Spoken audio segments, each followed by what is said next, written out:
Episode की शुरुआत में हम देखते हैं कि हमारे हीरोज आखिरकार मिस्टिक फॉग वैली तक आकर पहुंच चुके हैं। तो अब आगे मिस्टिक फॉग वैली तक पहुंचने के बाद ऐश कहता है कि हम फाइनली मिस्टिक फॉग वैली तक आ ही गए और ये जगह कितनी मिस्टीरियस लग रही है। तभी आयरिस कहती है कि लेकिन ऐश, यहाँ कुछ अजीब सी एनर्जी भी महसूस हो रही है, जैसे हमें कोई देख रहा हो। और फिर साइलेंट कहता है कि हाँ, मैं जानता हूँ कि यहाँ के पोकेमॉन्स और एनवायरनमेंट अनप्रेडिक्टेबल हैं, इसीलिए हमें हर कदम सोच समझ कर रखना होगा। और फिर आयरिस कहती है कि मुझे लगता है कि यहाँ सिर्फ नेचर का इफेक्ट नहीं है, बल्कि कोई और चीज भी यहाँ है। और फिर साइलेंट कहता है कि अगर ऐसा है तो हमें तैयार रहना होगा। और फिर ऐश कहता है कि अगर ऐसा लगता है तो हमें मिस्टिक फॉग वैली का मैप इस्तेमाल करना चाहिए, क्योंकि ये जगह काफी कंफ्यूजिंग लग रही है। और फिर आयरिस कहती है कि ऐश, मुझे ऐसा लग रहा है जैसे फॉग के अंदर कुछ मूवमेंट हो रही है, शायद ये इल्यूजन नहीं है बल्कि किसी पोकेमॉन का कमाल है। उसके बाद जैसे ही हमारे हीरोज आगे बढ़ते हैं, वैसे ही उनके रास्ते में घना कोहरा छा जाता है और उनको रास्ता दिखना बंद हो जाता है। ये देखने के बाद आयरिस शॉक हो जाती है और वो कहती है कि ये फॉग इतना तेजी से कैसे बढ़ गया,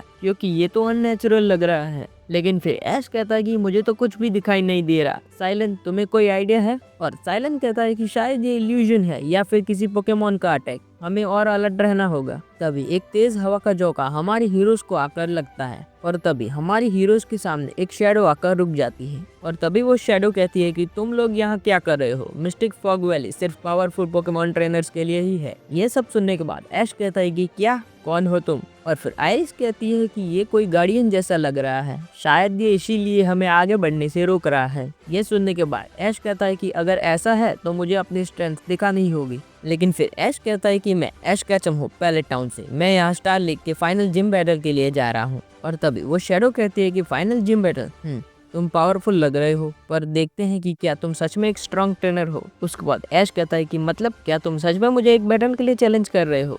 और ये सुनने के बाद आयरिस कहती है कि ऐश, केयरफुल रहना, ये ट्रेनर मुझे पावरफुल लग रहा है। उसके बाद वो शैडो कहती है कि तुम जितना सोच रहे हो उससे ज्यादा टफ होने वाली है ये बैटल, तो क्या तुम रेडी हो? और फिर ऐश कहता है कि हमेशा, चैलेंज एक्सेप्टेड। और फिर साइलेंट कहता है कि ऐश, तुम्हें ये बैटल जीतनी होगी, वरना शायद ये हमें आगे जाने नहीं देगा। और फिर ऐश कहता है कि ये मेरा last star league gym battle होने वाला है, तो अब मैं किसी भी चैलेंज से पीछे नहीं हटूंगा। उसके बाद वो शैडो ट्रेनर कहता है कि मैं एक पोकेमॉन यूज करूंगा और तुम भी सिर्फ एक ही पोकेमॉन यूज कर सकते हो। ये सुनने के बाद ऐश कहता है कि ठीक है, मैं चूज करता हूँ डार्कराई को।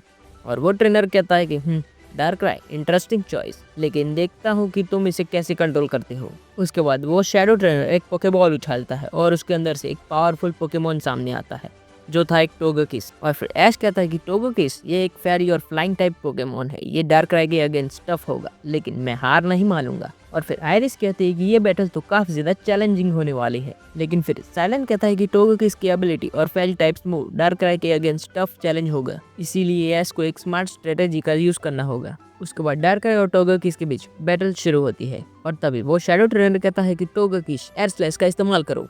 टोगेकिस हवा में तेज घूमता है और एक पावरफुल एयर स्लैश का अटैक सीधा डार्कराई को हिट करता है। और ऐश कहता है कि डार्कराई, डॉज करो और शैडो बॉल का यूज करो। उसके बाद डार्कराई एक तरफ हटकर एक पावरफुल शैडो बॉल का यूज करता है, लेकिन टोगेकिस अपनी एजिलिटी का यूज कर इससे बच जाता है। उसके बाद वो शैडो ट्रेनर कहता है कि टोगेकिस, ऑरा स्पीयर, और एक ग्लोइंग एनर्जी बॉल डार्कराई की ओर आगे बढ़ती है। लेकिन ऐश चिल्लाता है और कहता है कि डार्कराई, क्विक डॉज और आइस बीम का इस्तेमाल करो। और डार्कराई मुश्किल से इस अटैक से बच पाता है और एक आइस बीम का यूज करता है, जो सीधा टोगेकिस को डायरेक्ट हिट करता है। और फिर वो शैडो ट्रेनर कहता है कि नॉट बैड, लेकिन अब तुम्हें ये फेस करना होगा। टोगेकिस, डेंसिंग ग्लेम का इस्तेमाल करो। और एक सुपर ब्राइट अटैक से डार्कराई को एक जोर का झटका लगता है, लेकिन डार्कराई खड़ा रहता है। और फिर ऐश कहता है कि डार्कराई, शैडो क्लॉ का इस्तेमाल करो अभी। और फिर डार्कराई अपनी क्लॉ की एनर्जी का इस्तेमाल कर एक जोरदार अटैक करता है। इस वजह से टोगेकिस को काफी ज्यादा नुकसान पहुंचता है। लेकिन तभी वो शैडो ट्रेनर कहता है कि टोगेकिस, लास्ट रिसॉर्ट। और तभी एक एनर्जी वेव सीधा जाकर डार्कराई को लगती है, जिससे डार्कराई को काफी डैमेज पड़ता है, लेकिन डार्कराई फिर भी बैटलफील्ड पर खड़ा रहता है। और फिर ऐश कहता है कि डार्कराई, अब हमारी बारी है, शैडो बॉल का इस्तेमाल करो, लेकिन अपनी पूरी ताकत से।